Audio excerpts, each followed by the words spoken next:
Yes, we are back inside the 3-Point Conversion Sports Lounge. And I'm your host, Mr. Controversy. Did you miss me? Man. It's one of the greatest times in sports. A lot of stuff is popping off right now in sports. NCAA. Well, not the championship round, for the championship tournament, for the conferences. You got NFL free agency about to start. NBA second half of the season. NHL has started. MLB is getting ramped up, about to start. It's just a lot, man. Now you got college football. Go figure. So, pro days, just a lot right now. But hey, man, I once again, I hope everyone is safe and healthy and enjoy yourself. Kick up your feet, man. Get you drink whatever your vice is, cigar, whatever, food. Just listen and enjoy yourself, man. Get ready to get mad. Lounge. And of course, I'm not doing this by myself. I am doing this with two men. The first guy, he's behind the scenes, in front of the scenes. My guy, G. What up, G? Yo. And then I got my road dog, my partner in crime, the intellectual. What up, bro? What up? How you feeling, man? Man, I'm great. It's a beautiful Saturday morning. I'm talking about. Yeah, it's a great day. You got past that cold. Yeah. It's funny. I was gonna today. I was gonna wear a hoodie. Let me wear a hoodie, man. They talking about I don't need this. 75 degrees. What it kind of messed up my, I ain't gonna say outfit, but just what I'm saying. Yeah. Want to rock some shoes or whatever, and I couldn't do it because of that. So it's whatever. But still, it feels good out here. Yeah, What I'm saying. But hey, y'all, man, we got a great show ahead, man. It's a lot of stuff going on, man. First, we are talking about the unfortunate situation in college basketball right now, where it's COVID-19 is saying, "I'm still here, y'all. We still making noise." I had a couple of teams, Kansas, Duke, Virginia. They had to go ahead and, just in case y'all forgot. Right, they had to go ahead and hey, bow out the conference tourney, man. It's sad. Also, so we're going to talk about that as far as what's going to happen. What should the NCAA do? The protocols for the NCAA tournament next week. Is it safe? Or we're going to get into all of that. Then we have to talk about the Atlanta Hawks. The Hawks are 3-0 as a coach. So we have a special guest, Mr. Edwin Powell from a Hawks Beat. He will be here to answer some questions and tell us what's going on with the Hawks. Also, like I said, the NFL, man, is wrapped up. What's crazy is I was shocked. I saw that Mark Ingram reached an agreement with the Houston Texans. Mm-hmm. Bruh, it don't even start till Monday. How you do that? He cool. I don't understand how they did that. No, they gotta get a look. They trying to get Deshaun on their team. They breaking rules and he gonna be like Mark Ingram. He been in the league 37 years. Come on, right. You know what I mean? But congrats to Mark. But we're gonna talk about that. We're gonna talk about Dak Prescott. Y'all know I have something to say about that. But Dak Prescott, Cam just signed, so we're gonna get into all that stuff, man. In the NFL, guess it's the quarterback edition. And then we have battlegrounds. We have Mr. Alex Strouf going up against Clarence Nixon in battleground, see who will advance to the next round. And then we're going to talk about NBA again, man. Charlotte Hornets. There's some players out there that's available. Should they go after Vucevic? Look like there's rumors that they are going after Vucevic. You still got Andre Drummond there. Then we got to talk about the Brooklyn Nets, man. We hadn't really talked about them since they've been winning.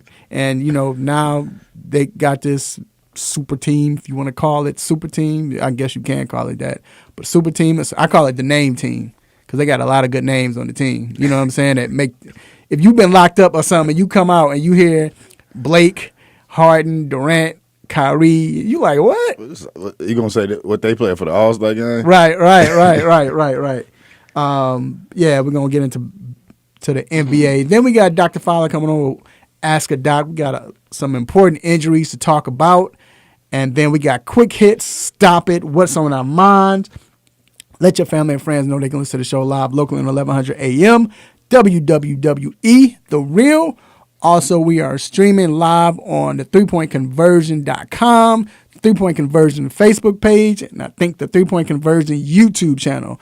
Also, you can listen to the show live on iHeartRadio and TuneIn Radio. Just go to 1100 WWWE. All right, bruh. It's time to get ready for these quick hits. Let's get it.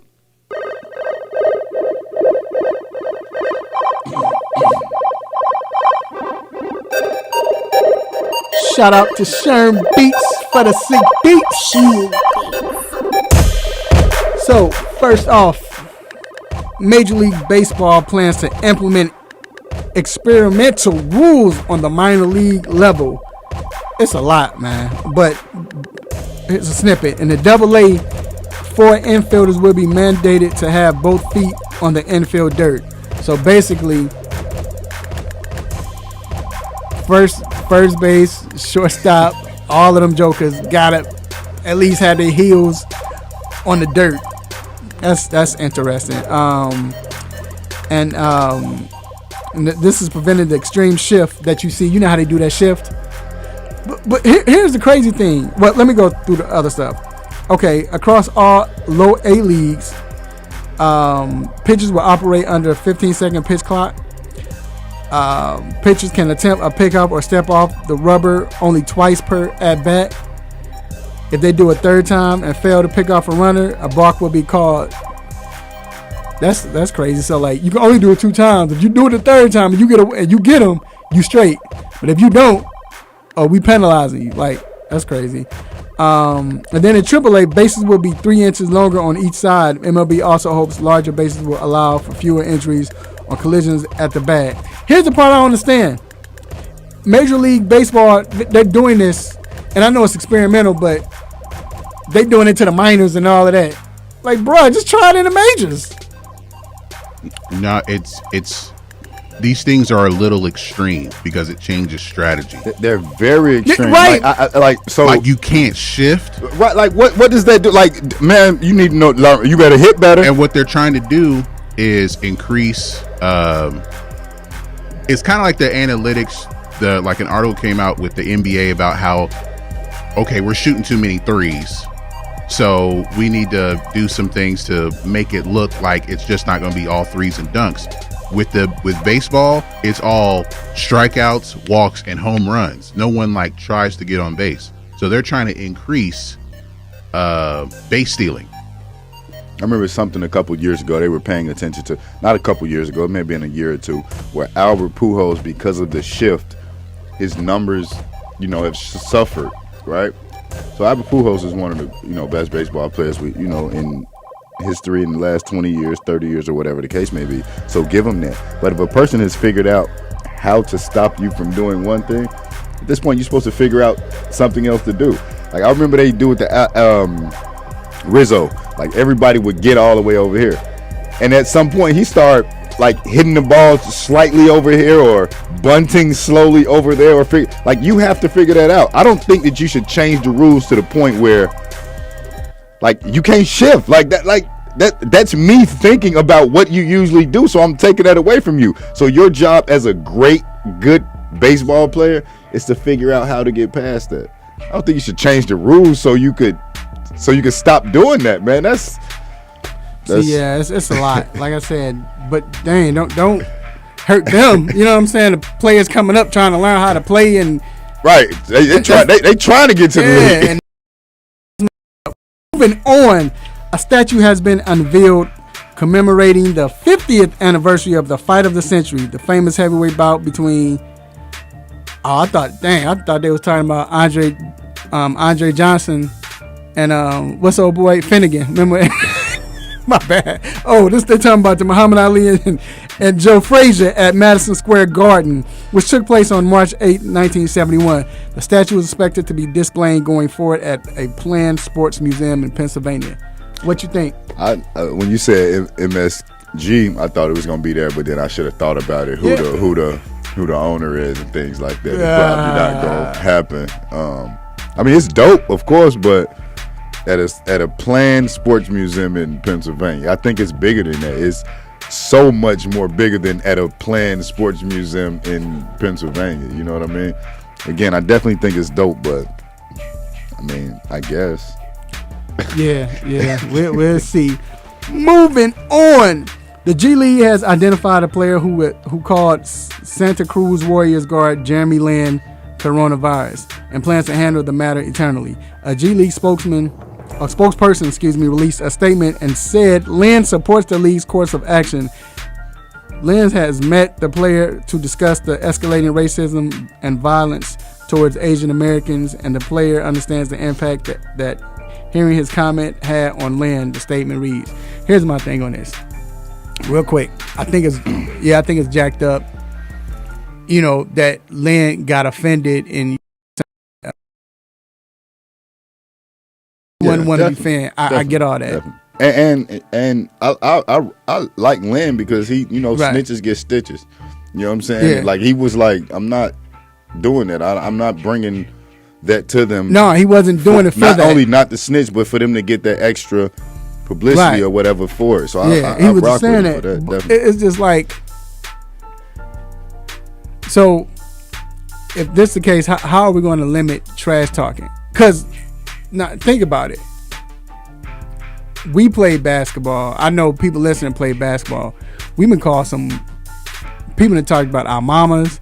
People that said and whatever. Or even in the court, they talk about you. I say that in the NBA, they talk about you. You can't talk about their wives or anything like that. I mean, some people ask Carmelo. Right. Ask Carmelo. But at the same time, when you can't say that though. When it's trash talk, it's like when are they going to put the guidelines between trash? Because here's the thing.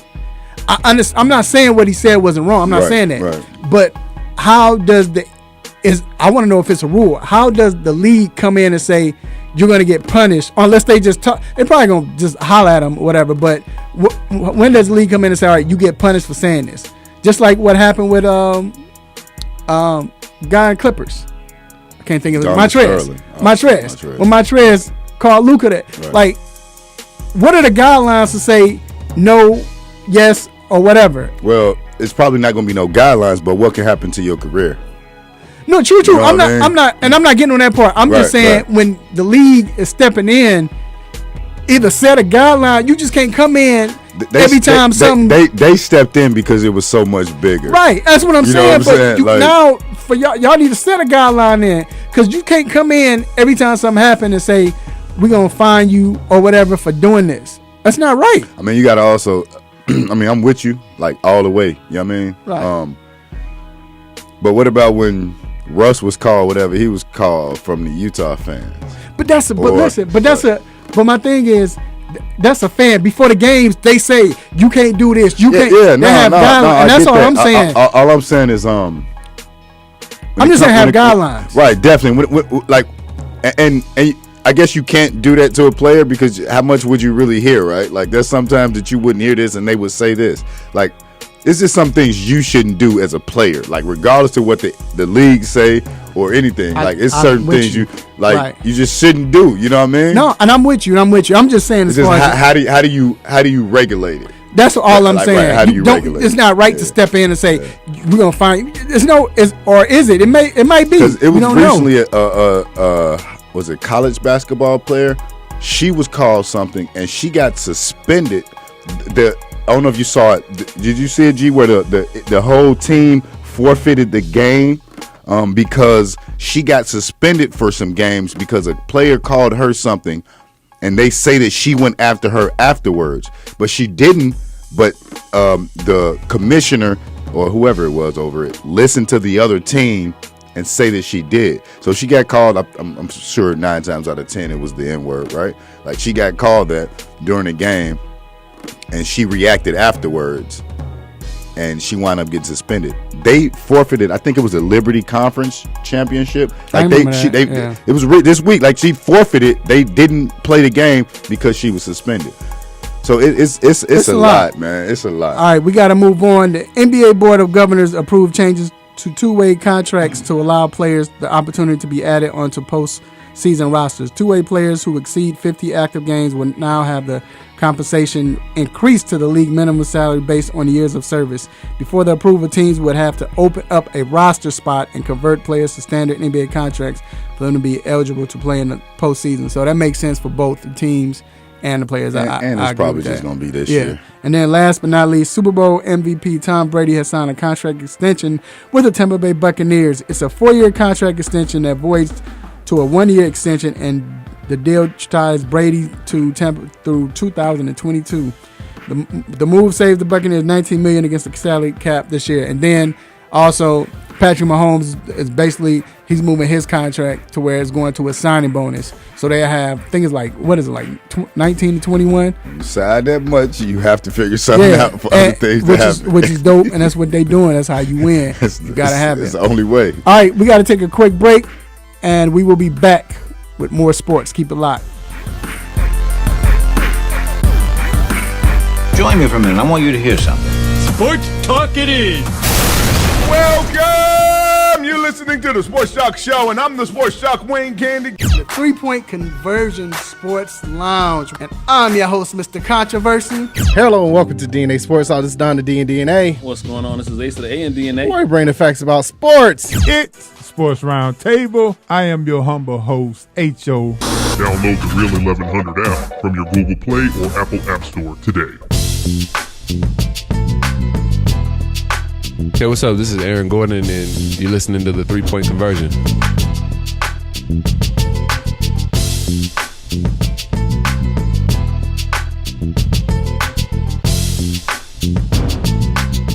Get ready. From the oven to your ears, it's now time for the Hot Topic.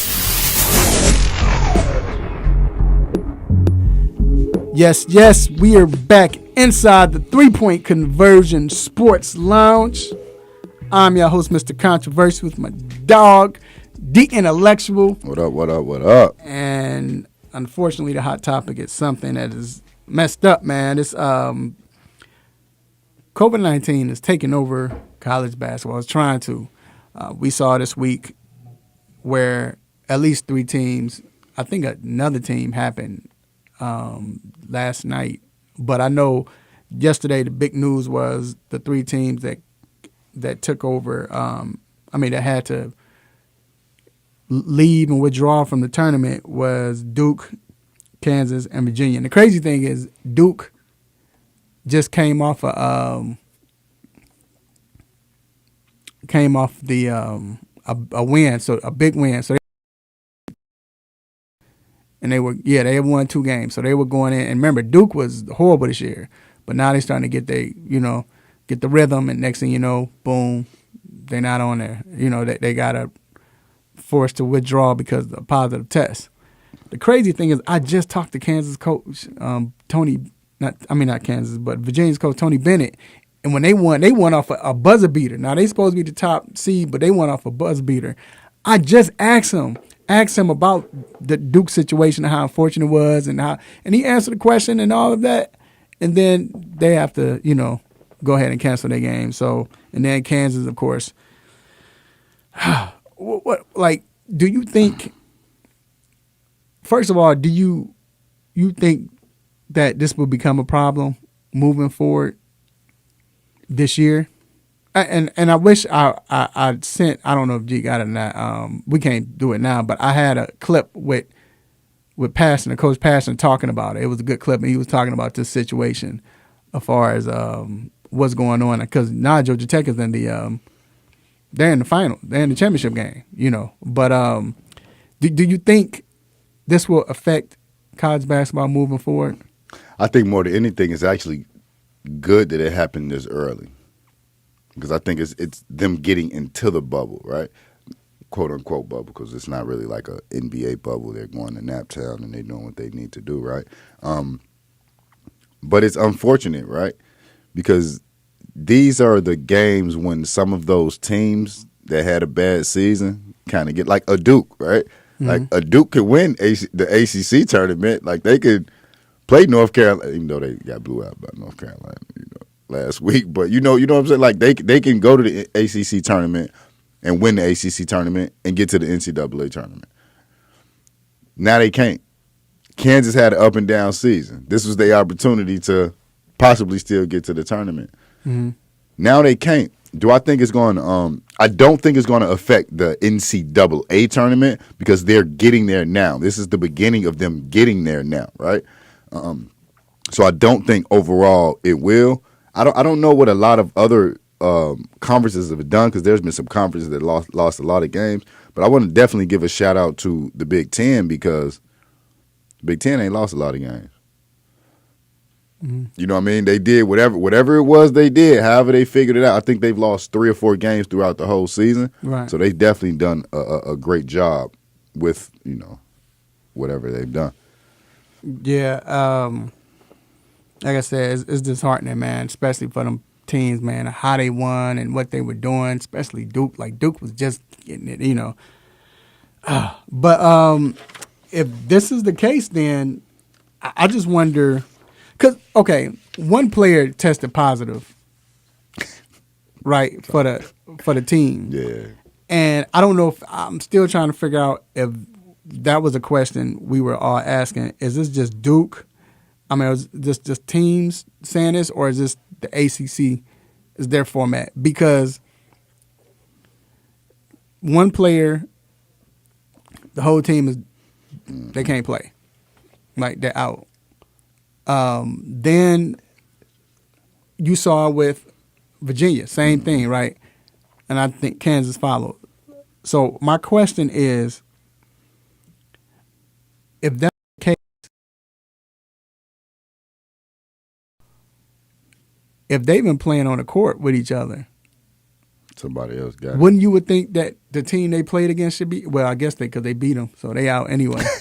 Never mind. I guess I just answered my question, y'all. Definitely did. But who knows if they holler at each other? But why? Like, if it's that referees, if it's that one player, like, why that one player just ain't? I mean, like, who they been around, and you know what I'm saying? I guess they have been around. And I guess and it makes sense because they don't want to take that risk.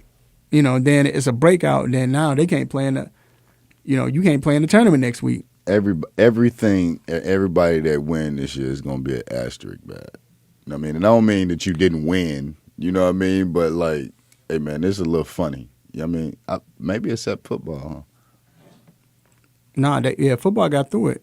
That's because they got 117 players on each team. Yeah, so right. If one player get, you know what I mean? Right, they got through it. So, but I just think that with with everything that's going on, it should have been a way. I don't think they saw this coming. I mean, the way the coach has been talking about it, I don't think they understood how it was going to happen. I think it was one of them things like they weren't prepared, and it's kind of messed up. Now, here's the thing, though. The NCAA, the NCAA tournament for next week, starting next week, they're prepared. So it's saying that all Tier 1 participants will wear Kinoxon. I don't know what that is. G, you know what that is? I don't know what that is. Contact tracing devices. So they wear these devices. Like some NBA type jump. They were doing the bubble last year. Throughout the tournament. Yeah. So they'll do that, right? Including practices and games. Now, the thing is, you can't be within 6 feet of a newly infected individual with COVID-19, which is, I mean, we get that. They're doing testing and contact tracing throughout, of course. Now, if you're asymptomatic, it won't be required. So that's kind of different. That's not that don't I guess, but that don't make sense because that means you can just give it to everybody. Right, and yeah, that's what I'm saying. So, and then with the NCAA, you have to have 5. So that if somebody gets, God forbid, gets a positive test, you won't be disqualified. You can have up to 5. If you have 5 players, at least 5 players, you won't be disqualified from the NCAA tournament. If you got 5 players. Agree with that? Do y'all like that? Do y'all have 5 players to play? Yep. So let's say no, man. How you gonna play 40 minutes? Hey, wasn't there? There's a game. I know when Colin Sexton was at Alabama, where they had 6, I think. Right. No. Well, they had 4. They had 4 because the whole bench got ejected, and they had to finish the game with 4 players, and they almost won the game. They did. I remember. I remember that. I mean, I think players would be willing to play 40 minutes. You want to play 40 minutes? Actually, if you you could do that for one game. Yeah, but if you're in the Elite 8 and you still got to play with just 5, ain't happening. It ain't enough energy in them. I know they 18, 19 years old, but you can't play no 3 games for 40 minutes. No, and that's the thing. And then also, so that's the rule that if you got 5 players, you there. Like you got the hoop. Yeah. Also, I'm trying to find it. Well, the Marlon in the chat says the devices tell you how much time you spent around people, and you have to have 7 straight negative tests to be cleared. Yeah. Now, with these tests, like every day too, so yeah, you're getting tested every day, and they get the fast results. For some of us civilians, we have to wait, 3-4 days. Right. But they'll be tested every day, and they'll get the results then. So another thing, that money, man. So look, G, can you look this up because I'm trying to find it. But another thing is, let's say if you're not able to have 7 players or so on come in, then you will be just say if you have to forfeit. I think the NCAA will they're able to bring another team in to come play to replace you. No, it's something like that. Read it, yeah, read it. It's they're not replacing any team. It's something. It's something. Go ahead and read. It's something. That's why I was saying I want you to follow. It's shout out to Courtney. He brought up a good point. Maybe they should have went straight to the NCAA tournament bubble and not played the conference tournament. Well, you can't because you got to figure out who's going to get in. You can't do it like that. Yes, you can. Just whoever had the best record. This is an exception year. Nah. Yes, this is exception. Everything's an exception. Everything is completely different. Like it could be you got the best record. You the conference. You won the conference. Here's the thing. It's the same thing as in a sense as the bubble because you're not traveling. You know what I'm saying? Everybody's in the same area. Oh yeah, they is in Naptown. Yeah. They in Naptown now. Right. Yeah. So it's Maybe they should have been there 7 days prior to when they got there. Right, because I know for the Final Four, and G, I was bringing it up because I read. I'm trying to find it for the Final Four. I know they're like once we get to the Final Four, there's no replacements at all. So it's weird, but like I said, they've come up with some I feel like they should have gotten there days prior maybe 5 to 7 days prior to when the conferences conference games started as opposed to 2 days. Mm-hmm. You found something? That's probably what should have happened. All right, so what we got here is that 7 consecutive days of negative testing, 34-person travel party that has been ruled out by positive test or contact tracing, and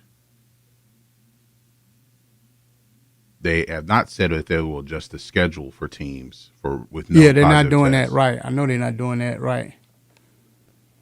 And there will be placed into quarantine until given a negative result, given daily tests. They'll wear a safe tag, and if teams are unable to play, there is a contingency plan to quickly replace the school in the bracket. Right, yeah, that's crazy, but it's cool. I agree with it, but the first priority is in replacing a team is to make sure that all 31 conferences will be represented. The Ivy League, it did not play this year, so they're out. If a team from a one-bid league drops out, they'll be replaced by a team from the same league. Should a team withdrawing be from a conference with multiple bids, then a selection will be made from at-large teams. The highest ranked 4 at-large schools that aren't included can be considered replacement teams. And those teams will be ordered 1 through 4. So I don't know, the committee would be doing that, like here about the first 4 out. And there will not be any replacements once the tournaments begin. Yeah. Okay, that's what it is. Right. Okay, that's what it is. Okay. And here's the thing, though. This is what's a benefits the teams. The good thing is it's only on the weekends, right? Thursday, Friday, Saturday, and Sunday. So, God forbid somebody get it, but let's say a team gets it that Thursday, or they win that Saturday. They might have a chance where they might be able to come back, you know what I'm saying, and play. Or those players come back and play because it goes, if they played Saturday, that's, then they might have a chance where they might be scheduled for that Friday to play. And that's the 7 days, so we'll see, man. I just, like I said, I just hope it goes through. We saw what happened last year, and we saw how players and teams had a chance to make history and play in the tournament, and they got canceled. So this year is like, how are they going to do this? Is the bubble? Because they're going to have 4 stadiums or 4 courts in this bubble in Indianapolis. They one in Bloomington where the Indiana Hoosiers play, where one of the Pacers play. Not the RCA Dome, whatever that dome is called now. It's called the RCA Dome. But they have 2 courts in there, and I forgot where the other one plays. Some other small college. So it's gonna be crazy, man. I just want Corona to go home. Yeah, bro. It's crazy, man. All right, man. We're gonna take a quick break, and we will be back to talk some more basketball. Keep it locked. Kids follow your lead. Help them stay healthy. Wash your hands. Don't touch your eyes, nose, or mouth. And cover coughs and sneezes. Clean and disinfect the objects you touch often, like your phone.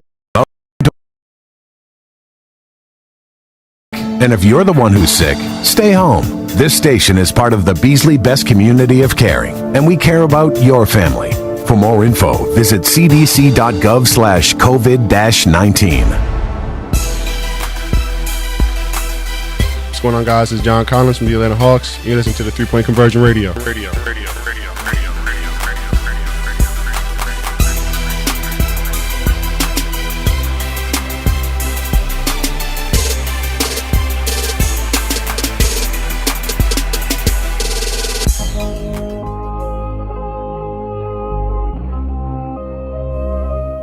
All right, we are back inside the 3-Point Conversion Sports Lounge,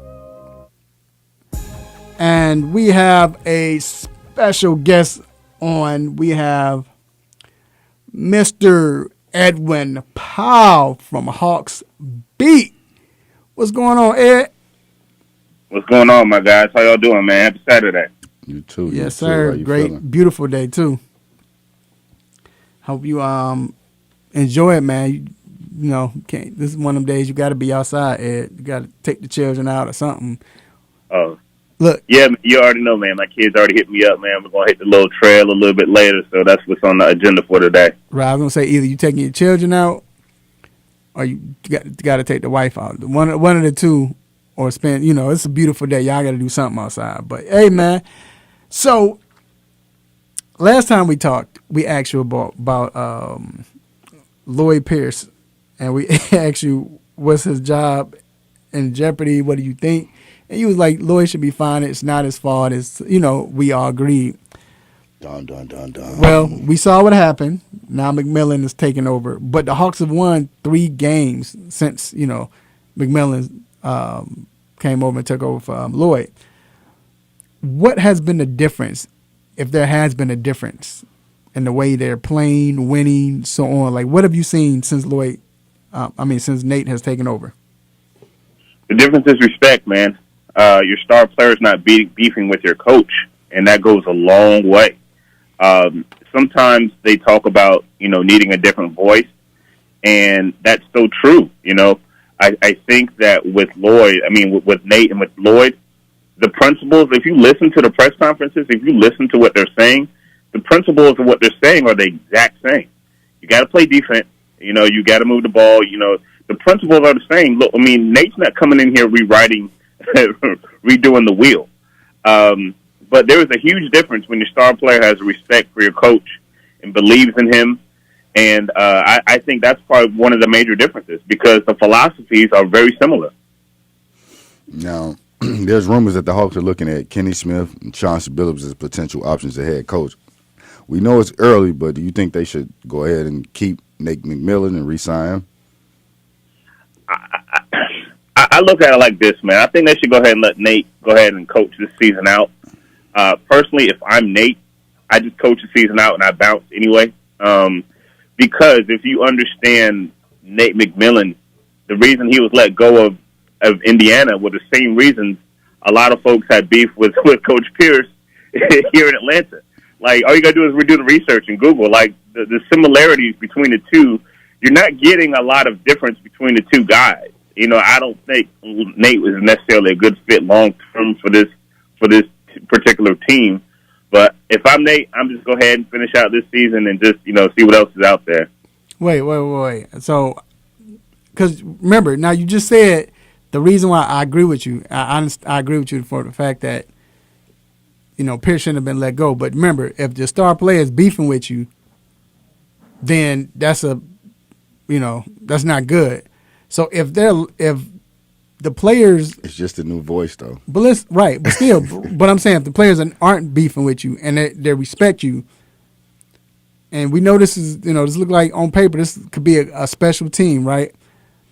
My question is, first because I don't think this came from Travis. I don't think Travis Schlink was the one that was like, you got to go. Absolutely. I really believe this came above him. Absolutely. So, and Travis is not only a player's GM, you got the player's coach, then you got the coach's GM. Travis is the coach's GM. You wouldn't say stay? Or at least say weigh your options first instead of just bouncing? I just see so many similarities between Nate and Coach Lloyd. And it's hard to understand that now because, they don't want the three little games or whatever, and the sample size is so small. Well, it's got to be but little. if you're thinking long-term, I just think that Nate's old school. So, it's the honeymoon phase right now. I think evidently, if you're talking 3 years, I'm looking at it 3 years down the line. Right. 3 years down the line, I see the same things colliding because I view Lloyd and Nate very similar in their approach.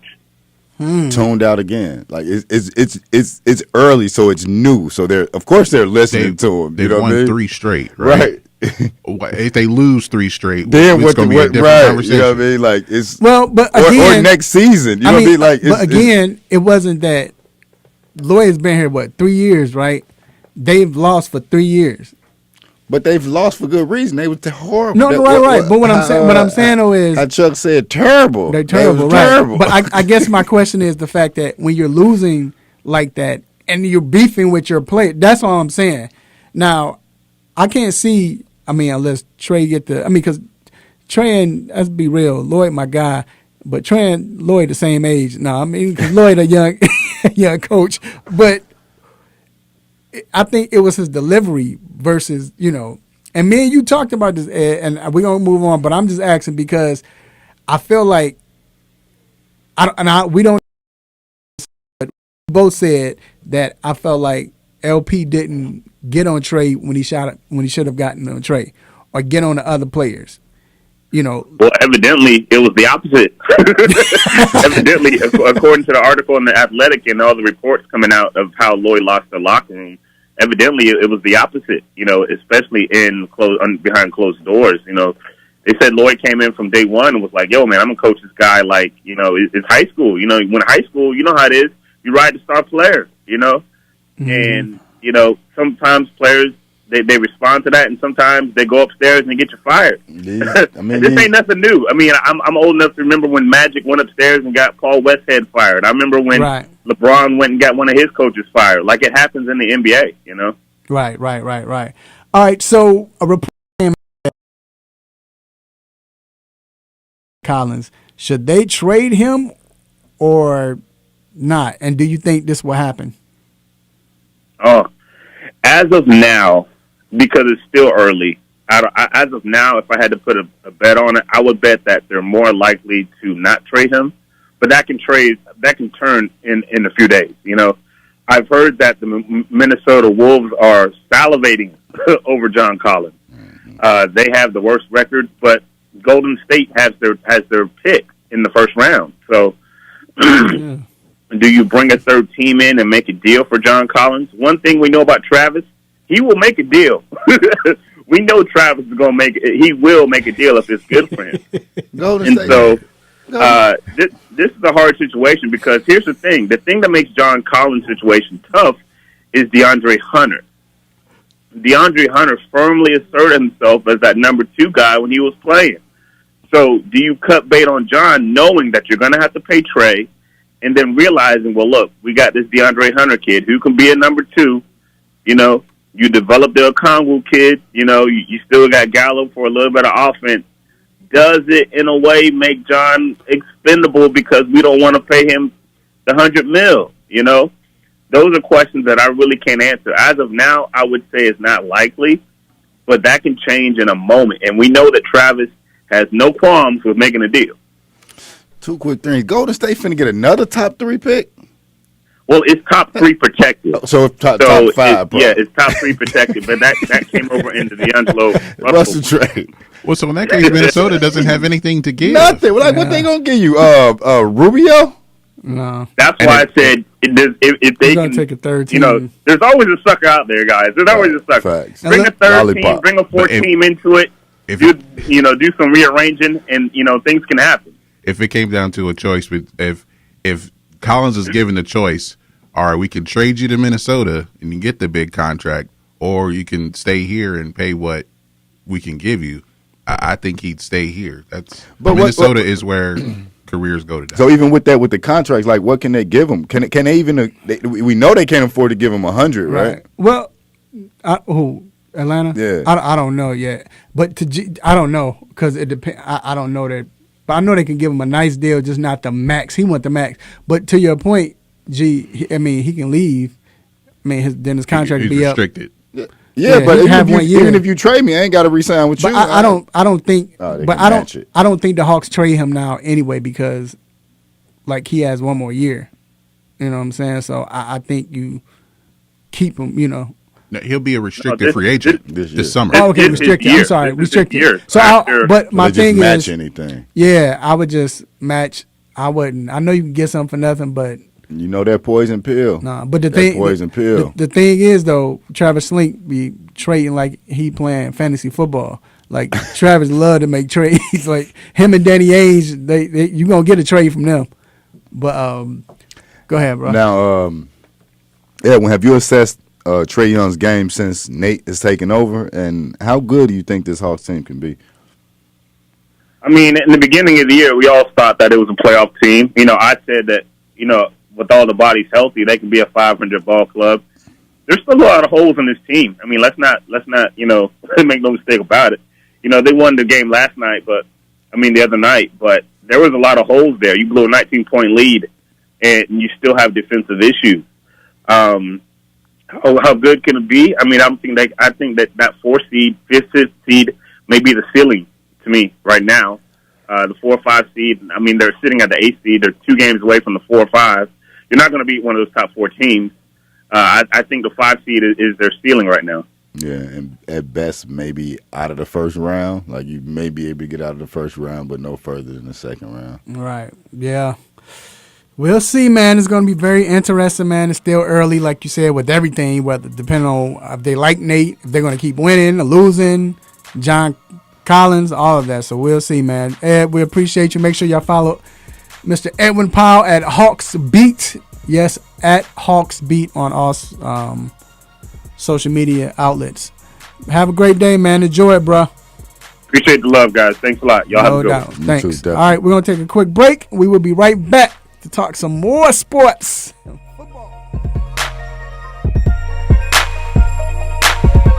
There's a lot going on in the world, and your world is always changing. That's why it's important to stay connected. The latest news, the latest entertainment, the newest music. If it's in the air or on the air, it can be in the palm of your hand, wherever you are, with the iHeartRadio app. iHeartRadio. Over 1,500 live radio stations from across the country, and over 15 million songs to create your own custom stations. Text IHR to 45495 to download the app or listen at iHeartRadio.com. Standard text and data rates apply. I'm IT, aka Ike Taylor, aka Swag, aka One of a Kind, aka I don't shoot twos, I shoot threes on the 3-point conversion radio.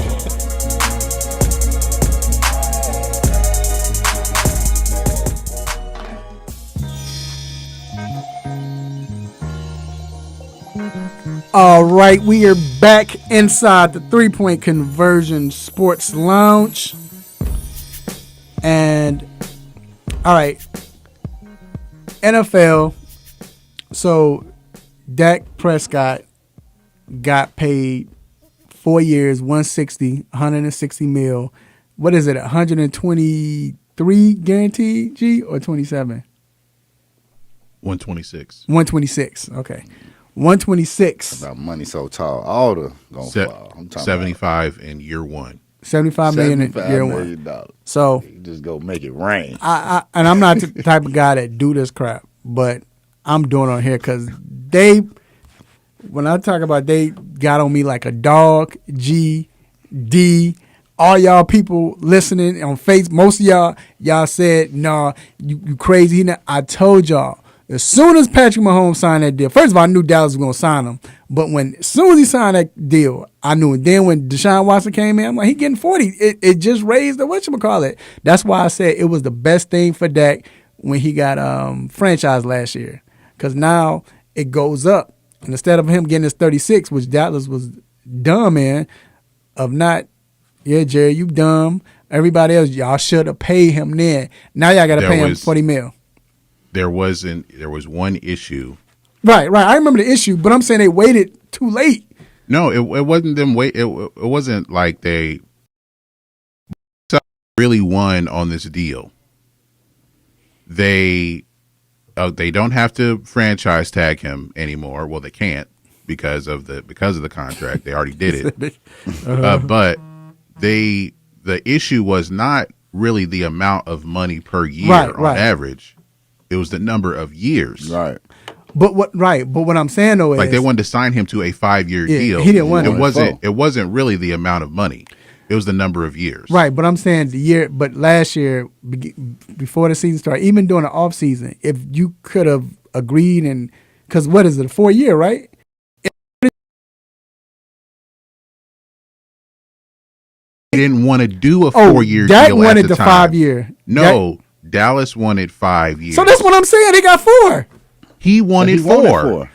No, Dak wanted 4. I'm saying Dallas. Right. I'm saying Dallas. If Dallas would have signed him last year, they would have broken. I'm saying if they would have signed him for the 4-year for $36 million, like they wanted. That's all I'm saying. They wanted 5 I years. get that, but I'm saying they signed 4 now. That's what I'm saying. If they would have shut up and just. That's what I'm saying. I'm saying Dallas should have did it last year. Shut up and paid him. They would have been. But I'm saying now teams don't do that. I know. They just shut up and pay somebody. And that's what I'm saying. Like, I'm with Dak. I'm just saying Dallas was dumb enough. They should have, and Dak won out. I mean, but in this situation though, teams don't like this. Is how in the NBA players are doing the short deal, like basically what LeBron keeps doing, the short 2 or 3 deals. Yeah. NFL players normally don't do that. Right. Like if he got offered, normally the 5-year deal is the one they would take. They don't normally take the shorter deal, especially in their prime. Because he'll be like he's 27 now. Right, he'll be free agent again at 30, at 31, and he can get another 4-year deal for $200. That's why I said that franchise. Think about it. That's what he wanted, the short deal. That's the main thing about it is NFL players don't take the short deal. No, you don't. They want the security. They want security, but for right now, but look at the pattern. Look at how everybody been getting signed. They've been getting the 4-year, the short deal, so they can move on. You know what I'm saying? That's how it is. And then when you seeing LeBron signing for a half a year for $200 million, and then opt out and then sign it. You know what I'm saying? Like that's the way. That's the American way right now. That got paid. I'm talking about he going from making. Throw me out, put me on the front. I'm happy. That's why when Seattle was talking about trading, we'll get into that. When Seattle was talking about trading Russell Wilson, when Russell said these are my 4 teams, Dallas was like, "Nah, I'm good, fam." Like we were out our quarterback because they knew. Now, Cam, he just signed. Man, all 4 black quarterbacks, huh? That's but good. Cam, that's all we talking about. But Cam just signed with the New England Patriots re-signed. A lot of people saying he's done, he's washed up. I don't think so. He didn't even practice with them before, like. And then he got the Rona. And then he got because remember the 2 games prior to him having the Rona, he was balling out. Yeah, and he said it himself. He was like, when I got it, it was a wrap. He used an analogy. He was like, it's like we go to a gas station, we stop at a gas station. Then I'm like, all right, I'm going to get some gas. Y'all go ahead and go. They was like, all right, we're going to leave. Now, I'm catching up. They gone. Yeah, they gone. I'm trying to catch up. I'm behind. Yeah, the play. Yeah, Weeks behind. He said. That sounds so confusing, that analogy. But that's what he said. It makes sense. But he says a lot of confusing things anyway. But he was saying that. It's an Instagram post. Like, you can't, you know how hard it is to read? Oh, yeah. It's just hear him in press conferences. Hindsight is 50-50. Go ahead. He said that he liked New England before. This is before he signed. He was saying he liked, because they were talking about, he was on the show. I got to shout them out, man. I love that show, man. I Am Athlete. And Brandon was like, man, I don't think you should be with McDaniels and all of them. They weren't calling the right plays. He was like, nah, bro, we were. Trust me. He was like, y'all just don't understand. He was like, if I can't perform and I can't do it because I don't know, and I'm playing, that's why I was skipping past. Then he was like, "Am I playing bad?" Yeah, and he could put on him. I'm playing bad. Yeah. So shout out to them for sticking with him, right? Yeah, like because they could have did something not only to his confidence but also to whether or not he even want to be there. And they stuck with him even though knowing like he going through what he was going through. But I think that Belichick knew, man, this wasn't gonna be no just. It was just gonna happen year. Like I'm not just gonna go 12-4 just based off this. It was gonna be an ugly year. But they definitely need some pieces still, regardless to that. It's a lot of receivers that are going to be free agents. Mm-hmm. One particularly, Kenny Galladay. I think he's gonna go there. Do y'all think New England signs him? I think he's gonna go there. Or we know New England's probably gonna go after him. Yeah, I think he's gonna go there. I think he's gonna get a lot of teams interested. I don't know if the Rams have any money. I know they don't have any draft picks, but I don't know if they have any money to get him. They need a deep threat. They might have a little cash because Matthew Stafford was a little down from what Goff was making, right? Not by much. Right. I think a team like the Raiders may be interested. The Chiefs may be interested, even though I think probably AJ Green is going to end up in Kansas City. But there's going to be a lot of teams. But I think Galladay would be he'd probably be a fit anywhere. But I think New England, they definitely need a number one receiver out there anyway. I don't think I'm picking the Raiders over New England, even though New England going through after Tom Brady. As far as what, getting Kenny? Yeah, if I'm Kenny, well, it depends on. It depends on. Does he think Cam will be there for years? Is he going because of Cam or quarterback? I mean, as a wide receiver, you got to think about, unless he's signing a 1-year deal, you got to think about a quarterback situation too. Not going to sign a 1-year deal. Shout out to said again. He's just saying put some talent around Cam, please. And just any. It don't even got to be right. I mean, you would want it to be Kenny Galladay, but it don't necessarily have to just be him. Like, can you give him anything? Right. Well, one thing that is going to help, they traded for Trent Brown. He's coming back. He was on the Super Bowl team from 2018. So he's at least their offensive line is going to get better. But the key thing is to have people to throw to, and Cam's never really had that. But this is basically, I think this is a do-over audition. Yeah, because you get training camp, you get to learn. Right. Now, and you're not finna pay me $1 million. Okay, moving to Deshaun Watson. So we talked about it off the air. Coach came out. What did he say? What did Coach say? First, he went to the first interview and was like, "Yeah, Deshaun is our quarterback now." Kind of stating it like that. Then later on, the same day, he came back and said, "We're committed to Deshaun. He is a Houston Texan." So apparently he got called in the office on some so we liked for you to say this instead of, you know what I mean? What we won't do is try to get. That's what they got caught in. And we can't fire you yet because right. That's funny. You ain't even coached the game, so we can't put you out. So this you need to do. But like I told you when we was off air, I think it's so bogus that they put in y'all had to see this interview. I'm not sure if you saw it, G, but like this interview, like the questions that they were asking the coach, it was like excruciating. You know what I'm saying? What coach? Houston. Yeah, Dave Cully. Like the questions they were asking him, like they were asking him owner GM questions. You know what I mean? And he like, I don't know. Like I just work here. You know what I was saying before? Oh no, it was right. I just got here, dude. Like, I want to call plays, figure out the gameplay. I don't know. Whoever they give me, that's what I'm gonna figure out. You know what I mean? But I told y'all, I said it when they. I'm happy for my brother. Yeah, but they put him in I feel like when it's a losing ship. It was like when they were the last team. But I think when they were the last team not to hire a coach. I think all the owners like, hey fam, you gotta call the owner. You gotta get a black coach. We going through it. Ain't nobody picked up no black dude. Go ahead and you gotta pick one. Get him. You can fire him next year, but you're gonna have to get him this year. And I pray that Coley comes in and he does his job. I hope he wins.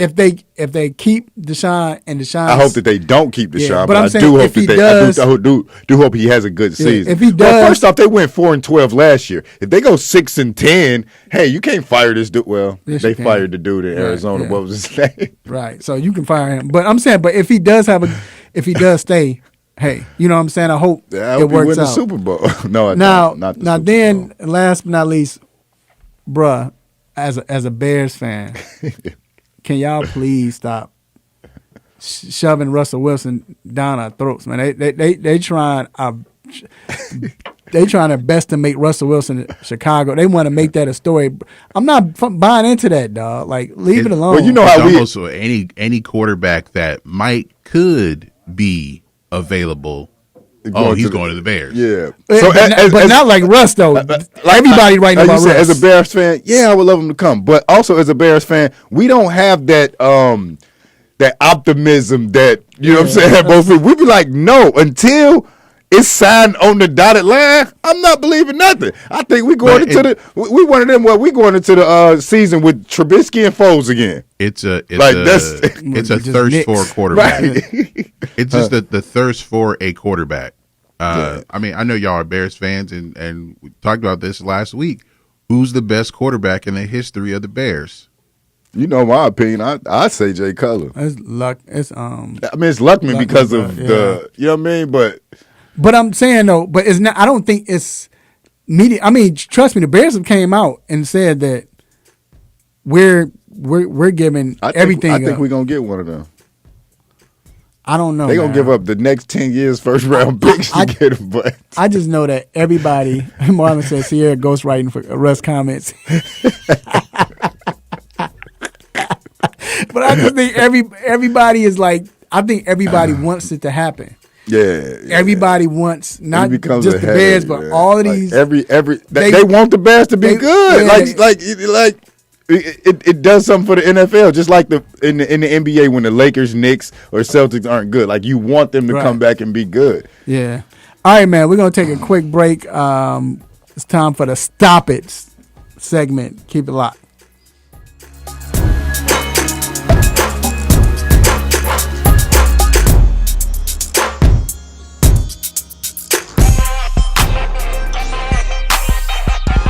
Hey, what's good? This your boy Nate Burrows from the NFL Network and CBS. When the illest to do it. Hey, you listening to the 3-Point Conversion Radio. Don't you go anywhere. It's lit. It's lit. It's lit. It's lit. You are tuned into WWWE Hakeville, AM 1100. The opinions expressed during the sponsored programs on this station are strictly those of the program hosts, guests, and callers and are not necessarily those of Beasley Broadcast Group, this station, its staff, other advertisers, or agencies. Big ups to our Sports Lounge crew for keeping the airwaves blazing each and every Saturday. But I want to send another special shout out to our team of writers at the 3-Point Conversion. You can visit us at the3pointconversion.com. You can also like us on Facebook, follow us on Twitter. How about the Gram? How about iHeart? We got you covered.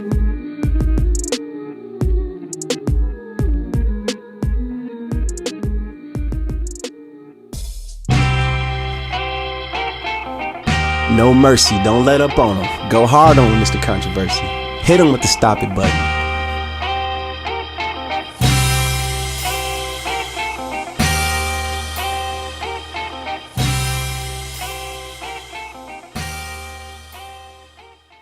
All right, we are back inside the 3-Point Conversion Sports Lounge. This is the time where I like to thank everyone who is listening live or watching live. We definitely appreciate you and thank you for your support. But we also ask for you to not only just support the 3-Point Conversion Sports Lounge, but support the 3-Point Conversion Sports Media Company itself. We definitely appreciate it. Also want to give a special shout out to someone, man. This is a real OG, man. A real OGD, like for real. This guy right now is getting his hair cut right now, man. My guy, Relva Harrison. What up, sir? How's it going, man? How you doing? Yeah, I see you in the barbershop getting laced up. Appreciate you for listening, man. This man, G, it's a urban legend that he is. They call him G. Has never won a has never lost a Super Bowl pick. Every Super Bowl pick every year for the Super Bowl, and he's been alive for all of them. He's picked them right. That's the urban legend. So he's a G. And then y'all don't know. I think he might have taught Shaquille O'Neal his drop step because he's Shaquille O'Neal's uncle. So shout out OG, man. We appreciate you, man. Hey, man, tell Shaq. We're going to have him in here next January. Yeah, let me get a piece of that Papa John's or something. We're going to get him on the jump next January right. to pick the winner. Right, I know. Yeah, G, we need you. We're going to have you on the show to pick the winner, too. All right, appreciate you for listening, sir. All right, man, it is now time for the most infamous, the most famous Stop It segment. Let's get it. Stop it. Stop it. Stop it. Stop it. Stop it. Stop it. Stop it. Stop it. Yes, S-T-O-P, new word, I-T. Stop it. Stop it. Get some help.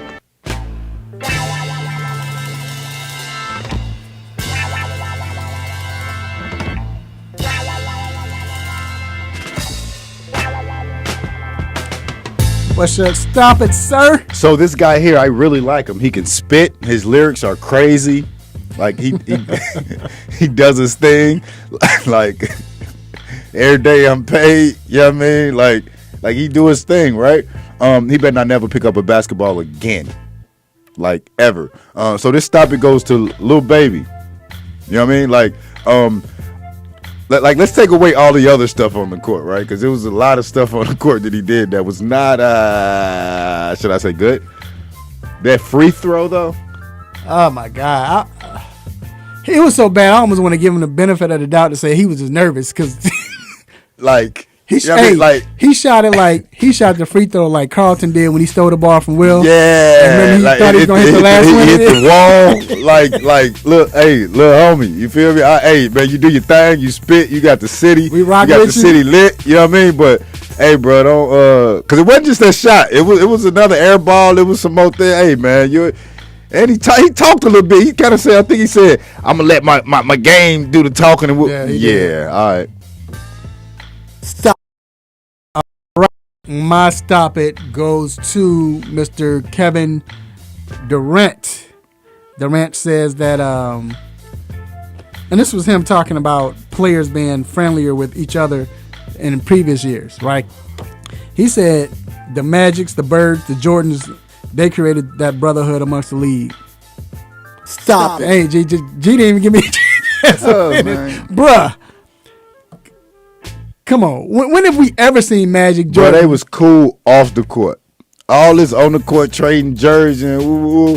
Hey, man, I don't want your jersey, bro. Like, you know what I mean? Like, look, the fact that Magic and Zeke would kiss each other on the cheek before the game, and then as soon as the game started, they about to fight. Stealing on each other. Right. Bird and Magic, that if they play 1-on-1 right now, they're trying to kill each other. Yeah. That was off the court, but yeah, he needed crazy, man. Stop it. All right, G. All right, I got two. First, a stop it to Madison Square Garden. How do y'all don't know who Patrick Ewing is? Bruh. That was my other one. Y'all stopping him in the hallway. Let me see your pass. Let me see your credentials. Look in the rafters. Period. Think about the Knicks. It just reminds. It's not cool to not know things anymore, and not know who people are and not know their names. Right. It's not cool to do that anymore. And for Patrick Ewing, as many times as he's been there over the past 35 years, that includes, 40 years, including him being at Georgetown. And y'all don't know who he is? Come on, y'all. Stop it. All right, my second one goes to, if you're watching on Facebook Live, you'll see it. It goes to the New York Mets for celebrating as if they won the World Series. And that's frustration. In a spring training defensive drill. They're practicing winning the World Series. That's what it looked like, but it's some defensive drill where they have to play 27 outs with no one making an error or anything like that. But for them to celebrate as if they just won the World Series, that's a little ridiculous. It's wishful thinking, and honestly, it's just sad. But hey, man, it's the Mets. That might stop it. No, it's not. That might no, get it's them not. to No, it's not. No, it's believe. not. No, it's not. Yeah, they can believe, but it's not. What you make believe. Hold on. What you just say? What was your last comment when you finished? What was it? It's sad. No, it's the Mets. Well, so yeah, that's what I'm saying. So you need anything to help you get through. We could have said it's the Knicks. Right. They should be doing this too. It's the Jets. The Jets. I'm with Marlon, man. It's James Dolan's It's the fault. Timberwolves. What? We can go. It's James Dolan's fault, man. But all right, man. So we're gonna take a quick break, and we will be back with Battlegrounds. He's gonna be the Keep new it locked. thing. Anytime anything happens, it's James Dolan's fault.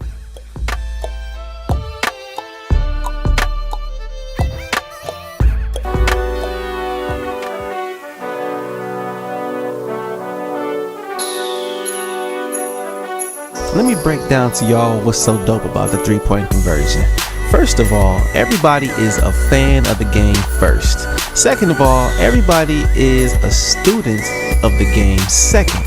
And third of all, we're the average sports fan just like everybody else. We're not coming in here, walking with our nose tipped high, acting snooty, acting brand new. This is a grassroots organization. Bar none. The three-point conversion, where fans' opinions matter. Be sure to visit the website www.the3pointconversion.com. Get your fix, get your articles, multimedia, and everything else that you, as a sports fan, need. So again, the3pointconversion.com. It's where it's at, man, where fans' opinions matter.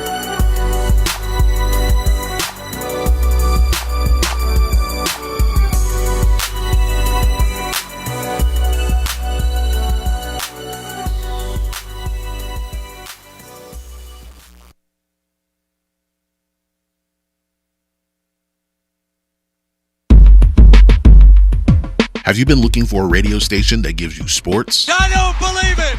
It's a touchdown! entertainment, Are you not entertained? and other special interest talk shows, Well, isn't that special? all on one app. Yo, that's dope. What app is that? It's the real 1100 AM app for WWE. Grab it for free in your Google Play or Apple App Store today.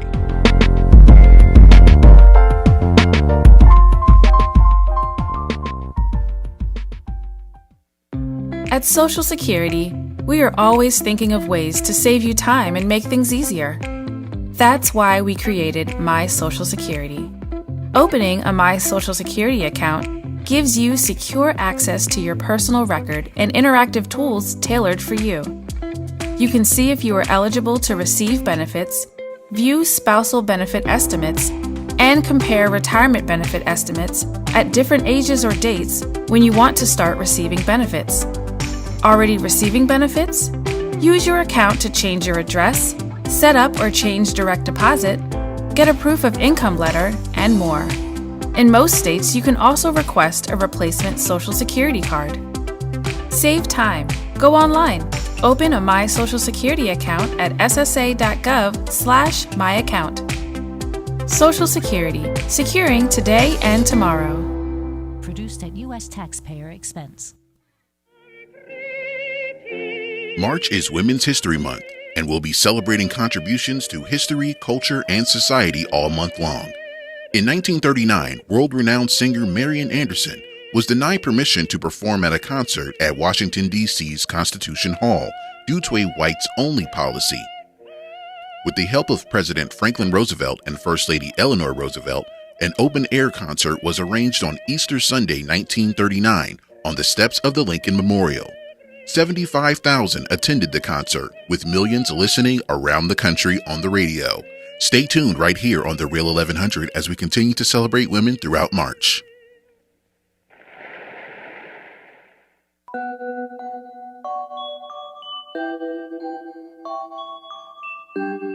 Happy Saturday, sports fans. It's your boy Sherm, aka the Lord of the Beats, and you are currently inside the 3-Point Conversion Sports Lounge with my man's Mr. Controversy, D Intellectual, and of course my dog G behind the boards. Cheers to the freaking weekend.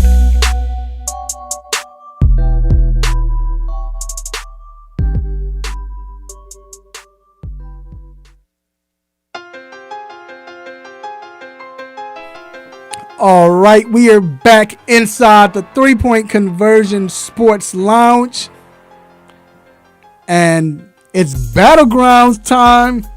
Yes, it is Battlegrounds time, and so first I want to. Last week we had TJ Bentley go up against Alex Fleming, and the winner is TJ Bentley. TJ is moving on to the next round. Congratulations, sir. All right, so today we have two contestants, but the first contestant we have Mr. Alex Strouff in here. What's going on, Alex? Long-awaited return back inside the 3-Point Conversion Lounge. Good to be here, buddy. That's my guy, Alex. Sounds like an announcer. That's what he is, and that's his real voice too. Oh, that's the crazy part. And then we have my guy, hey man, lifesaver, Tim Johnson. What up, Tim? What's going on, fellas? I love the energy, man. My opponent got a lot of energy today. I like that. Let's go. Let's get it. All right. Let's get it. So, all right. So, this is your first time listening to the show. This is how it goes. Battlegrounds is 3 rounds, and we're gonna have a question per round. And I'm gonna ask a question now. The contestants, they don't know what I'm asking. They don't know what I'm about to ask, what sport I'm about to ask about, or anything, right? But I ask a question, and I'll ask it twice, and then whoever goes first, they have 30 seconds, up to 30 seconds to come up with the answer, and then after the 30 seconds or when they're ready, they go in and give their answer. I don't know what that is, but sorry about that. But you have up to then you have a minute and 30 seconds to give your answer and an explanation. After that contestant goes, the next contestant comes in, and they go right in. On my call, I'll say, let's go now. Then they have a minute and 30 seconds. Next round of switches, the contestant 2 go first, and so on. It'll be the same thing throughout the 3 rounds. Don't just listen to the answer, but listen to the explanation. You have to listen to the explanation, all right? Okay, so I want you all to pick a number between 1 and 100. Alex? 52. Tim? 17. All right, Alex, just your pick. It was 81. So, Alex, it's up to you. What do you want to go first, or you want Tim to go? We're going to let Tim go first because I'm a gentleman. That's the direction we're going to go. All right, so You're far too kind. You're far too kind. Okay, so here's the first question. You ready? I'm going to ask it twice, all right? All right. So, name an athlete that has influenced other athletes of that particular sport to play and be just like them.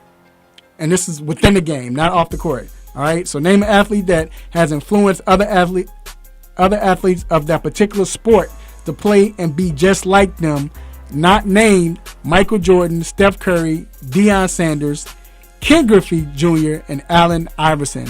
I'm asking that question one more time. Name an athlete that has influenced other athletes of that particular sport to play and be just like them, not named Michael Jordan, Steph Curry, Deion Sanders, Ken Griffey Jr., and Allen Iverson. This is since 1990. And again, it has to be within the game, not off the court or off the field or off the diamond, whatever. Tim, you have 30 seconds to come up with your answer. Okay. I'm ready to rock and roll. This is a layup. Let's go. All right. Tim, let's go now.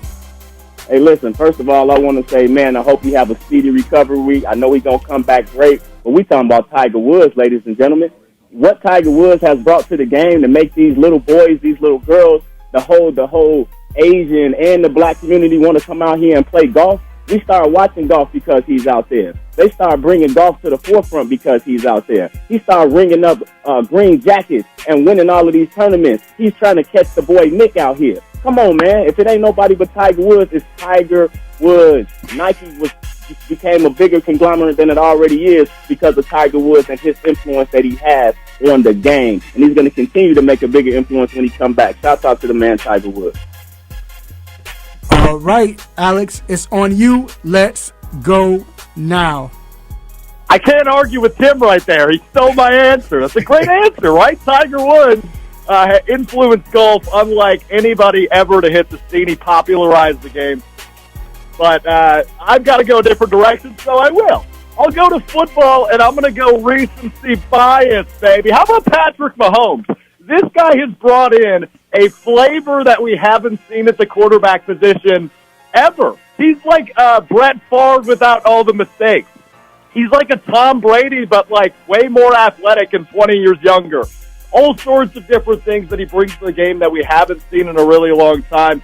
He's not Tiger Woods level yet, but I think we're all on the same page when we know that he can be maybe the Tiger Woods of football in terms of the influence, not only in skill, but just the way he approaches the game and the success he has on the field. I'll go with Patrick Mahomes in football because recency bias rules. All right. That's your first round. Great first round. Great answers, gentlemen. All right. Second round. Alex, you go up first. Tim, you follow. Okay. I'm going to ask the question twice. Pair any two players from the Seattle Supersonics / OKC Thunder since 1990, from 1990 to 2018 to play in an NBA 2-on-2 game not named Gary Payton, Kevin Durant. And they couldn't have played on the same team. So I'm asking again. Pair any two players from the Seattle Supersonics OKC Thunder team from 1990 to 2018 to play in an NBA tournament, NBA 2-on-2 tournament, not named Gary Payton or Kevin Durant? And again, they couldn't have played on the same team, your two players that you're picking. Alex, you have up to 30 seconds. I'm ready. Let's go now. Wow. All right, let's go now. Let's treat this like NBA Jam, Mr. Controversy. I'm coming at you with the boom shakalaka. How about Mr. Triple-Double? Russell Westbrook, we know what he did for the Oklahoma City Thunder. He won an MVP. He scored triple-doubles. He bounced to the court like he was a freaking bunny on steroids. That guy is the most fun to watch player, maybe in the league, or at least he was during his tenure in OKC. But let's jump on a jet, head over to Seattle, and grab Mr. Westbrook's teammate, because it's number 40. It's Sean Kemp hitting you with the boom shakalaka, locking down the paint, locking it down on defense. Give me any two guys against those two, and you're wrong, Tim. Sorry, it's Russell Westbrook and Sean Kemp.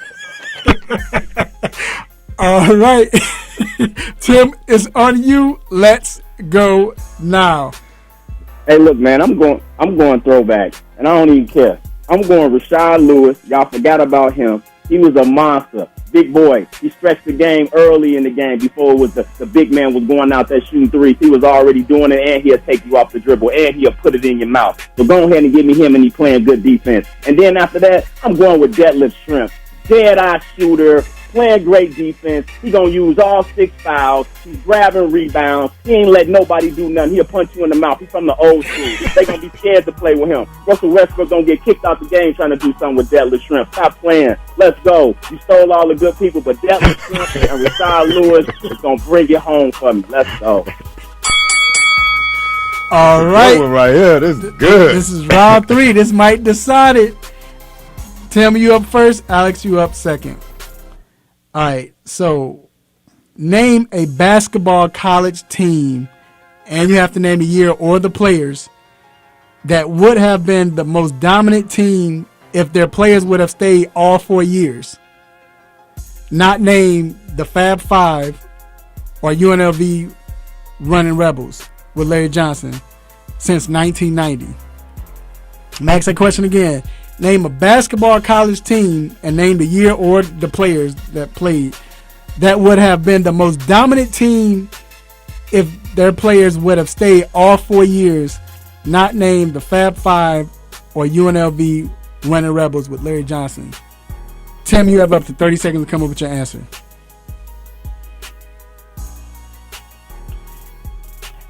And again, if you are listening, you have to wait till next year, but you want to do the battlegrounds, or not even next year, the next tournament we do, just let us know. You can do this. It's harder than what you think, I promise you. But I'm glad you all are playing along. If you're not, you need to play along. Tim, you got 10 seconds. All right, I'm ready. Let's rock and roll. All right, let's go now.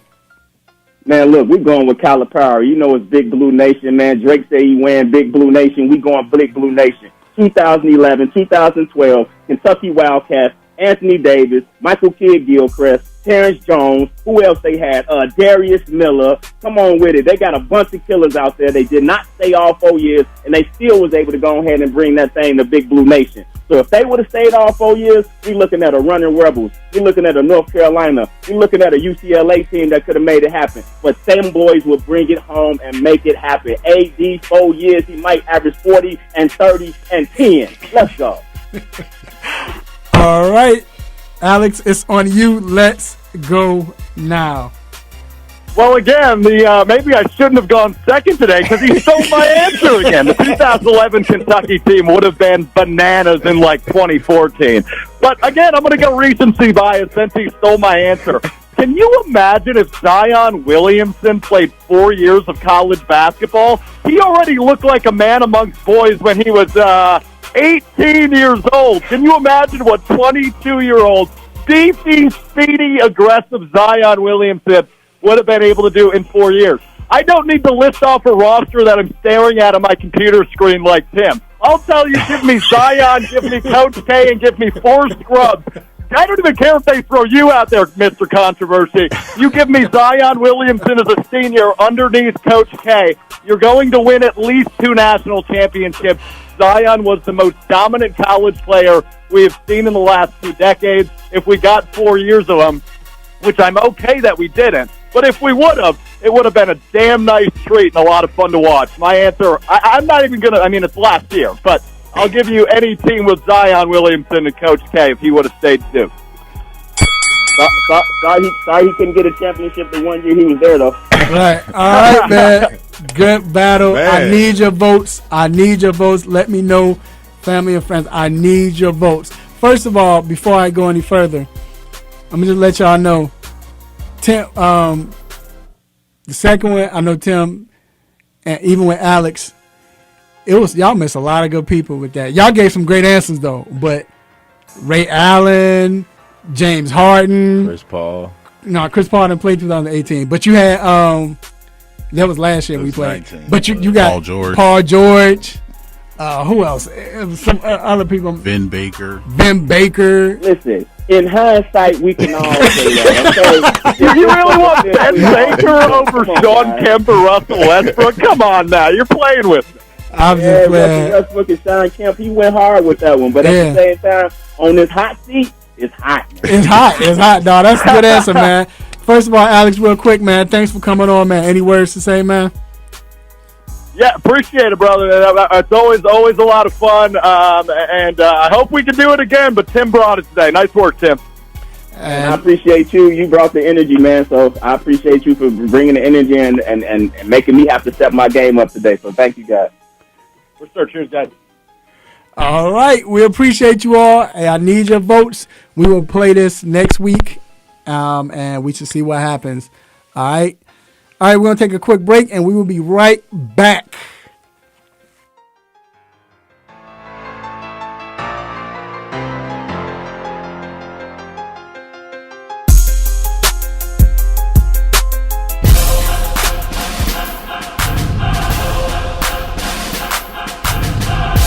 This is Mari Stoudemire, and you listen to 3 Point Conversion Radio.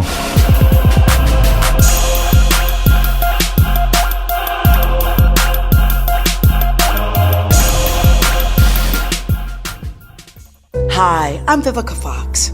For more than 100 years, American Humane has been rescuing animals during hurricanes, floods, and wildfires. But Mother Nature isn't the only danger animals face. Sometimes it's human nature. Every year, 6 million animals are abandoned and more than 1 million are euthanized. You can be a hero to animals in need of rescue and adoption at AmericanHumane.org. Okay, kids, Dad's gonna teach you how to dance. First, spread your feet apart. Then, pump your knee. Dance like a dad. It's a great way to make a moment with your kids. Visit fatherhood.gov. Brought to you by the U.S. Department of Health and Human Services and the Ad Council. Sit back and relax. You're back in the 3 Point Conversion with Mr. Controversy and the Intellectual.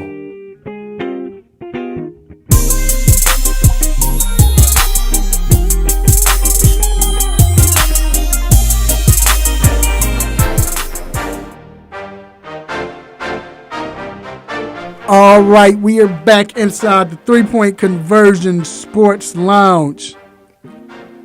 So, we're going to get back to basketball, NBA.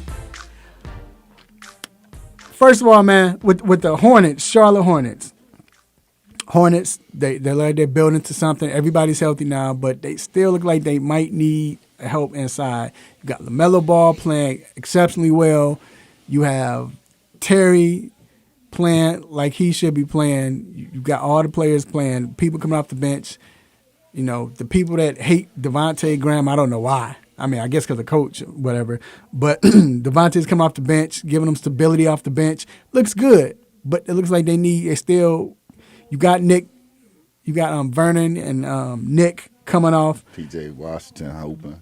Yeah, so you got a lot of people that you still can say, all right, this is what we want. You know, Vernon Carey, everybody want Vernon and everything, but you still got Vucevic is out there. Who do you think Vucevic would be a good fit if Charlotte come in? I think it would be a perfect fit. And like just by them being on the cusp, I think he would be like almost perfect for them, right? Like. But they would, but they would probably have to give up. It's more than likely it's gonna be Terry. And I know Hornets fans, and we don't, watch him. But you can risk that, right? Because you have the Graham, right? And what you have to give up, Rozier and probably Bismack. You might not, and you got to give up a pick too, because you probably give up a pick. And you probably give up Biz, or they might. Would they take Biz? They probably try to take the young, either Vernon Carey or Nick. I can't think of his last name, but Nick. They'd probably take Nick Richards right now. I don't know. Your money got to match. Yeah, because Vu getting paid a little bit, right? But Terry's getting paid too. Terry's getting paid enough too. So, like I said, it'll work out. But that's the only way where I could. They need a guard too. Yeah, they need a so maybe, but it's like, dang, do you want to get rid of your boy? You need a big man. You need a big man. They need one. They need a big man. You're right. Speaking of that, but I don't go after LaMarcus Aldridge. You don't go after LaMarcus Aldridge? I mean, not for no trade. No. And in a buyout, he's not gonna go there just because. I think he's going to be a free agent. I think he's going to be a free agent after this year. But no, I think they agreed to separate right now. I think they're going to buy him out. So if they buy him out, they're probably going to buy him out. But do you think he going to go there as opposed to going somewhere where he can win a championship? Well, here's the thing. He don't want to just go to the playoffs at this point in his career. He's trying to win. True. But I think he's played. When Borrego was, I think he was there. He was there when Borrego was in. That's the coach. Jim Borrego was in San Antonio. I'm trying to win. I want a championship. I like you, Jim. Because it can only be for 1 year, and it's. But I feel you. You trying to win a championship. Right. All right. So speaking of that, LaMarcus Aldridge, PJ Tucker. Mm-hmm. When you see the fact that these players are coming out and like, look, we this is what we doing. We don't want to be on this team.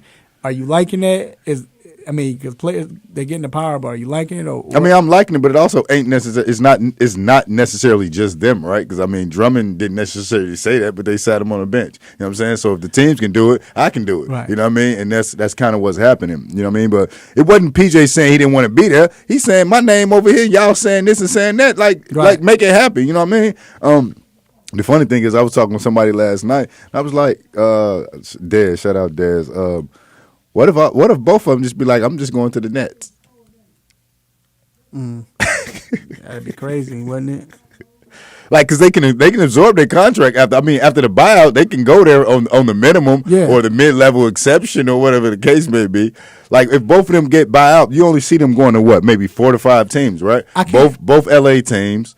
Brooklyn or where? Miami, possibly. I can see Miami. I can see. He said both LA teams. Miami. Golden State's looking for somebody. Golden State, maybe. But at this point in your career, even if you PJ Tucker, are you going to Golden State just for the rest of the season? Probably not, because I mean, what you gonna go to the playoffs? I don't know. I would. You're not competing for no championship. You don't know, because with PJ Tucker, first of all, PJ Tucker what? He shoots the three and he plays defense. So they're gonna beat the Lakers or the Clippers. If they can score, they can't even beat the top 5. They're not gonna be just adding PJ Tucker. Not gonna put them over the hump to beat Brooklyn. No, the Golden State. Oh well, I mean, but they don't have defense. They if they get somewhere defense, to go. But it's somewhere to go. But they can go. It'll help Golden State tremendously, because you got to might go back to Phoenix and give them another adult. And that's what I was thinking. That would I can see that more than Golden State. I don't know if they have a roster spot, but I can see that more than Golden State. I mean, Golden State is looking. Golden State is looking for somebody. They're looking for another forward. Yeah, and I'm sure they are. But like at this point in both of their career, like this not the Golden State that going to be in the Western Conference Finals or whatever. You know what I mean? But they feel like they're one player away to where they could upset somebody in the second round. Oh, who? Golden State? Yeah, I mean because a lot of players upset somebody in the first round because they're gonna be the 8th seed. I think they can do that. They good there. That's what they think. Right.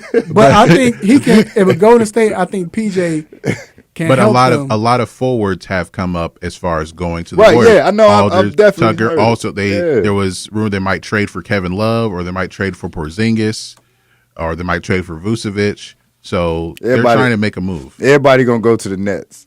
The Nets gonna have everybody. They second team. Do they have any spots left? They still do. That's the crazy. I think they got 2 spots or 1 spot still.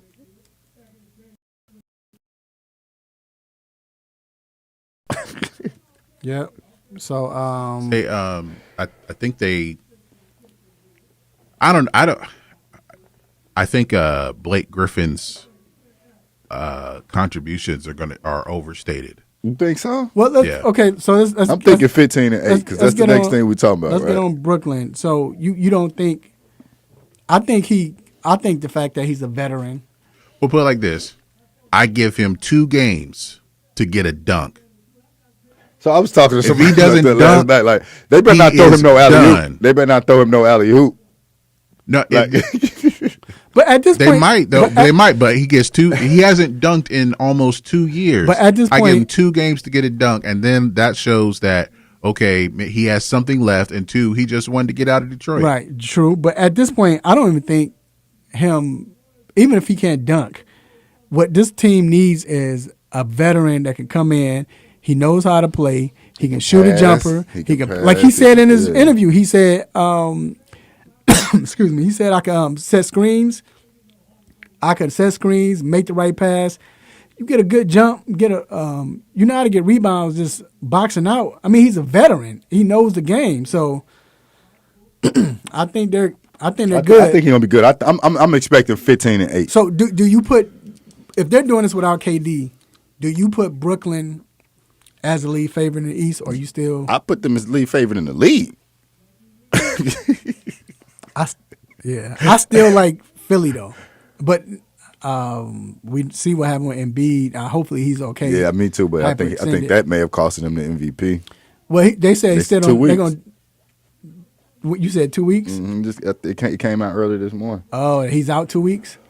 So yeah, I mean that's good considering what it could have been. Yeah, Embiid out at least 2 weeks with a bone bruise, so it's just a bone bruise. That's the good part. Right. You know what I mean?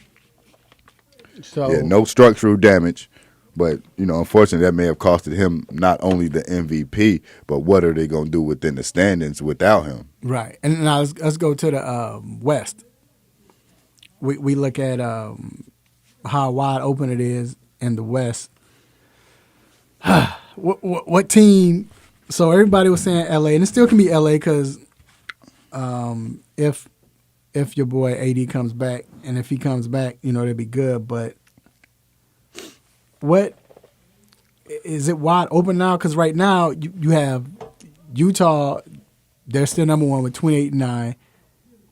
Phoenix, oh my God! I think it's more wide open than ever. Yeah, Phoenix is 25, and that's who I'm looking at more than anybody. Not only because they got a Devin Booker in the score, but the presence that Chris Paul does, right? Like the calming factor, the let's settle down and run this play and do this and do that. So that's one of my surprise. Now I don't want to say surprise team. I mean they number 2 in the in that conference, but I think that they're gonna make some noise. I think with the team, it only appears that it's wide open because the Lakers don't have AD. Right. The longer he is out, the more wide open it will appear. But I think if he gets back and he's healthy, it's not wide open at all. Well, I still put 4 teams in that where they can win it. You know what I'm saying? This is gonna sound bad, and I know it is. I've put 3 because I just don't believe in Utah.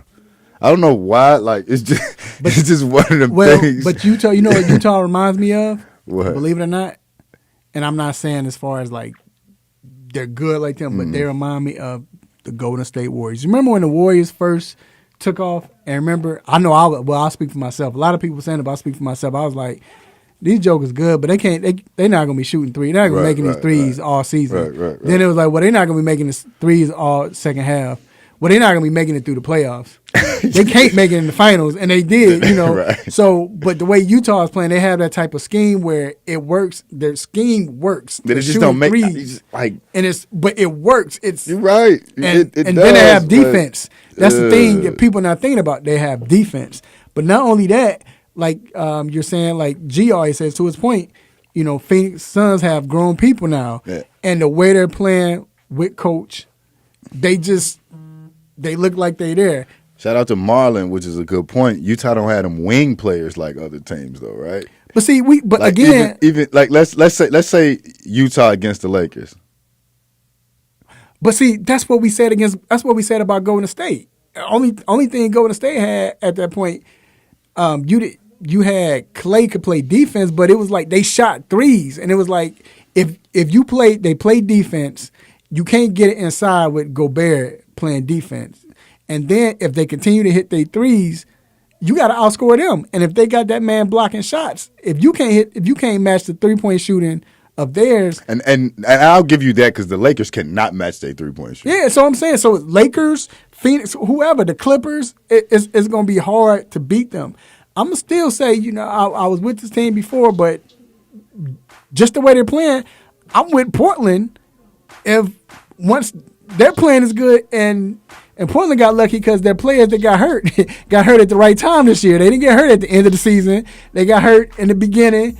Now when they come back and they're playing like this, they can only get better.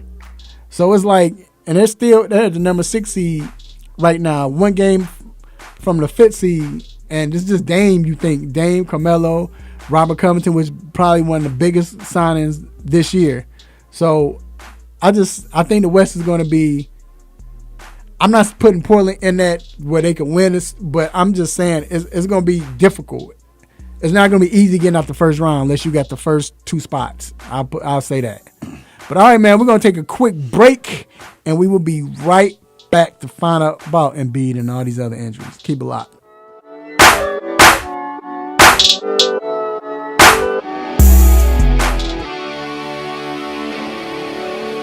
Have a sports injury? Need to see an orthopedic doctor? Ortho Atlanta is one of Metro Atlanta's largest orthopedic and sports medicine practices, providing orthopedic and sports medicine care for the whole family. With 37 physicians and 14 offices, the practice provides the highest level of care for injury of muscles, joints, bones, and spine. Ortho Atlanta offers convenient access to a full range of musculoskeletal surgeons and specialists. Ortho Atlanta also offers on-site physical therapy, pain management care, MRI imaging, and workers' compensation care. The Ortho Atlanta surgery centers in Austell and Fayetteville provide cost-effective, same-day surgical procedures in an accredited outpatient center. Hip, knee, shoulder, back pain? Ortho Atlanta has you covered with specialists in all areas. Same-day appointments, orthopedic care for the whole family. Ortho Atlanta, Atlanta's choice for orthopedic and sports medicine care. Learn more at www.orthoatlanta.com.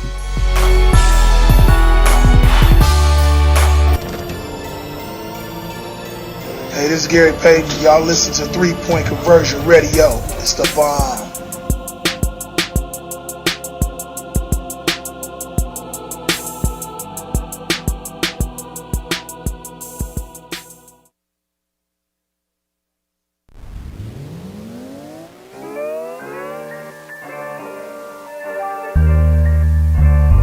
All right, we are back inside the 3 Point Conversion Sports Lounge. And we have family in the building. We have Dr. Donnie Fowler III, orthopedic for Ortho Atlanta. How are you doing today, Doc? Doing well. How you guys? We are good. Doc, real quick, we weren't supposed to ask this, but it happened. So what's going on with Embiid?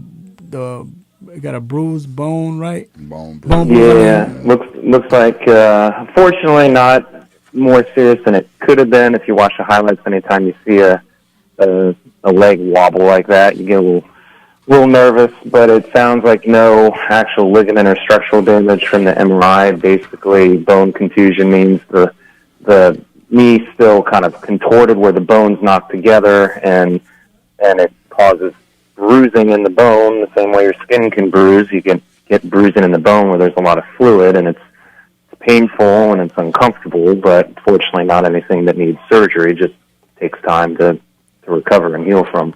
Right. And we'll get back to Embiid later. I have a question for that. But Indiana Pacers guard Chris LeVert is slated to come back and play tonight against the Phoenix Suns. Of course, he's playing limited minutes, but does he have to worry about any setback with that mass on his kidney? Yeah, no, hopefully it shouldn't. Obviously, outside of just, certainly like you said, wanting to limit minutes, as we always know, gameplay and speed is a lot different than whatever you can simulate in practice. So they're just going to need to work him into it. But this is just one of those kind of rare but certainly scary things that hopefully God was looking down, however you want to say it, to get traded and have the random physical that found it before it could have gotten worse. But again, shouldn't be any long-term issues. The whole mass cancer is gone, so I expect him to be 100%. Yeah, definitely praying for him to be great with something, that's serious. Now, Hawks guard Cam Reddish had a non-surgical procedure on his right Achilles earlier this week, and he'll be evaluated next week. What do you think is going on with his Achilles? Yep, so I think, and they're kind of being somewhat discreet, as a lot of times you hear, but basically non-surgical procedure would tend to mean some form of injection. And again, when you're talking about injections around tendons, you're usually talking about growth factors. So he probably had some form of kind of tendonitis going on. Obviously, it wasn't like a complete tear. Otherwise, he'd been having surgery. We know, unfortunately, plenty of people have had that, that we've talked about on the show. But certainly it was still inflamed, so they probably went with some form of biologic growth factor injection, which is either the stem cells that we've talked about or that PRP, which is where you kind of take someone's own blood and kind of spin down the growth factors and then re-inject that around the tendon just to try to get it to heal faster. So I believe that's probably what was done, and they'll shut him down, and it sounds like in a walking boot just to kind of let it recover for, I'd say, about 2 weeks, and then try to gradually ramp him back up. All right. And I know a lot of listeners are wanting to know this, so I think we touched on it before. But so Eric Gordon went down with a groin strain and will be out 4 to 6 weeks. We heard about Embiid getting hurt, Jerkic and all of that. At a point, as a doctor, after a few injuries, do you all see a player as injury prone yourselves? Like, do you say this guy's is injury prone? And I mean, because fans, we do, and we all, God, let's go get injured all the time. Why would they? But do you kind of think that, even though you probably shouldn't say it to him? I mean, yeah, I certainly, I think the reality is you almost have to see that, whether you're a trainer or a doctor or a therapist or whatever. Being in those training rooms, it's kind of not even the things that you always see publicized about injuries, but you almost know the guys that are going to be in the training room that always hurt, having something going on, and then they're the guys that you never see. Like, they're not going to tell you if they're hurting usually, unless it's something really bad. So I think it's kind of sometimes just a different psyche between the players. It's obviously unfortunate, I think, when you kind of get that label, but the reality is some of these guys, build up the history of these injuries. Unfortunately, Eric Gordon sounds like a more moderate to significant groin injury where they're saying 4 to 6 weeks. Could even put him out close the rest of the season, especially with where the Rockets are at. And so you just saying that because it's Eric Gordon, right? No, I'm just kidding. Go ahead. I mean, you gotta think. I mean, even with that 4 to 6 weeks, and it's the Rockets.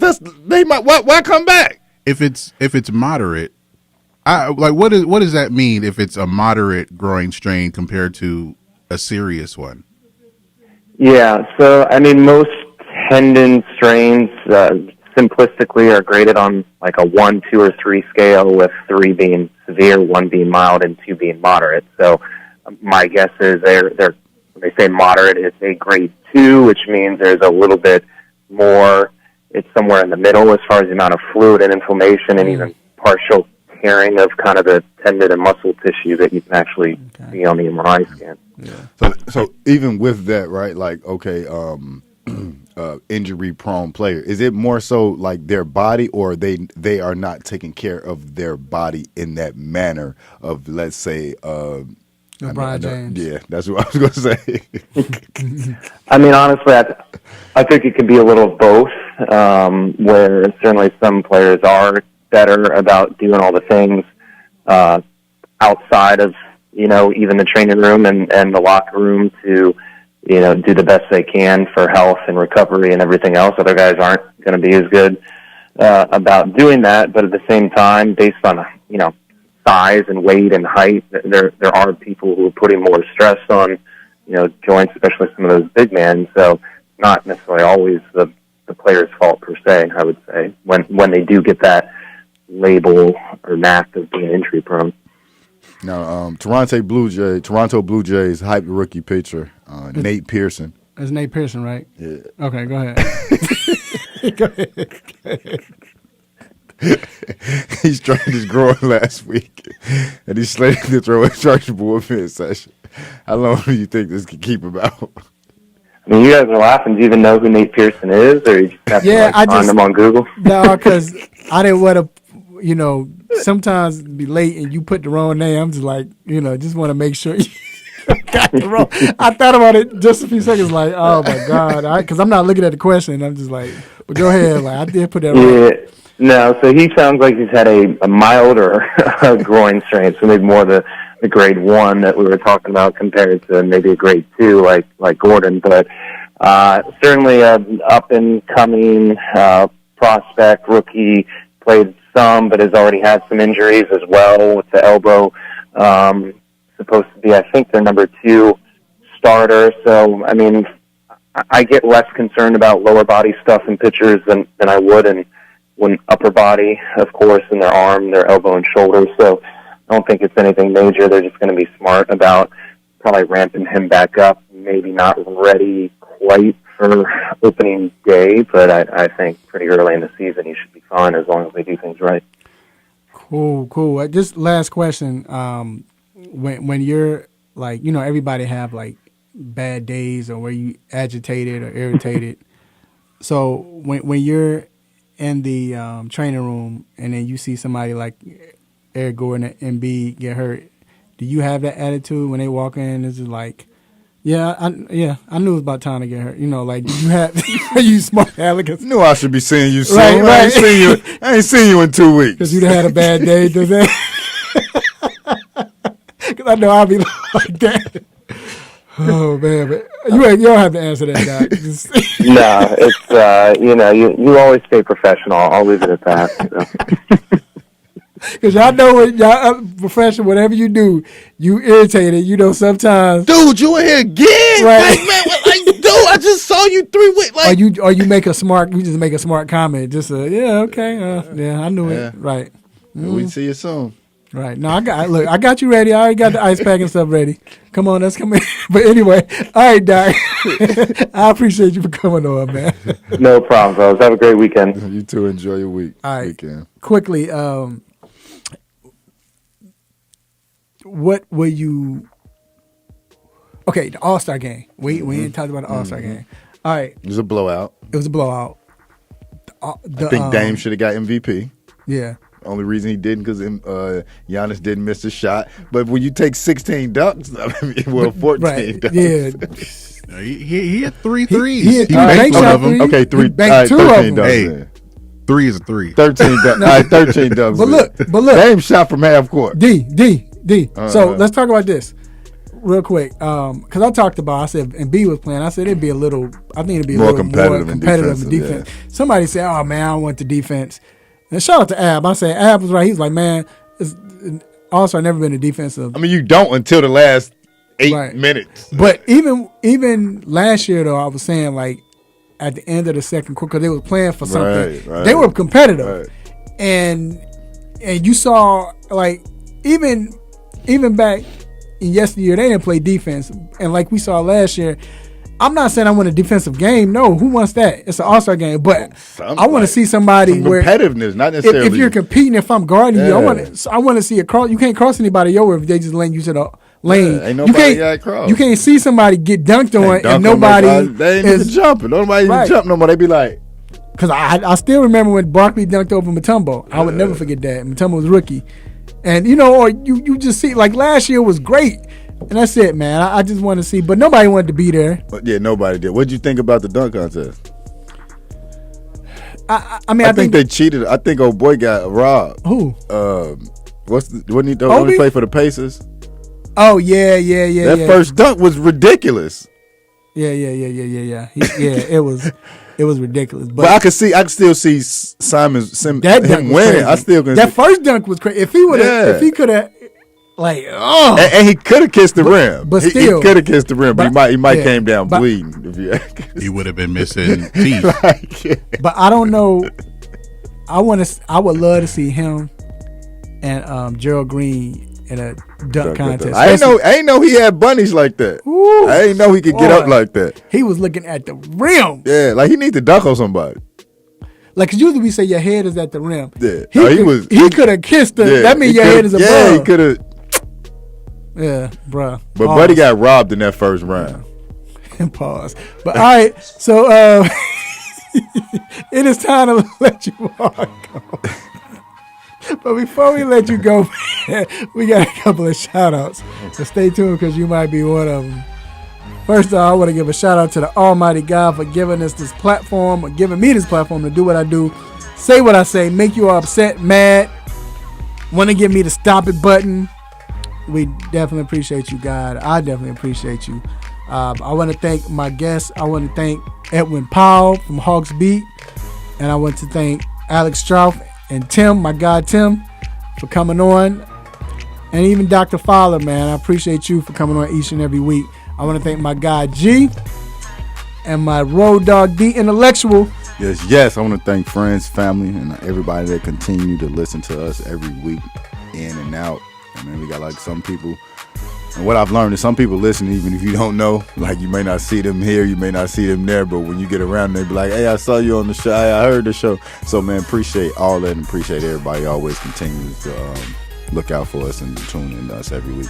Right. I want to thank Marlon, man. I appreciate you. I want to thank Vincent the Fantasy Guru. Of course, Mike, always appreciate you. I think Young Cortland was in there. I think, but I want to thank Dexterous Crockett, my guy Tyrus. What up, man? Jordan Webster, appreciate you. New Media, my guy DJ, appreciate y'all, man. I want to thank my beautiful wife, lovely children, my aunties, uncles, cousins, nieces, nephews, brothers and sisters, my deceased grandparents, my in-laws, and play cousins. Hey, man, make sure y'all love on each other, love on your family. Let them know that you love them while they're still alive, where they can feel it. Be safe and healthy. Eat good this weekend. Have fun. Watch some sports. And until then, next week, same time, same show, same crazy host, same sports nonsense. Will you miss me? I'm out. Peace. You just got done listening to the 3-Point Conversion Sports Lounge. Be sure to follow us on our Instagram, Twitter, and Facebook accounts at the 3-Point Conversion. And also make sure you check out our website, the3pointconversion.com. Be sure to follow us live and listen every Saturday morning at 10 a.m. Eastern.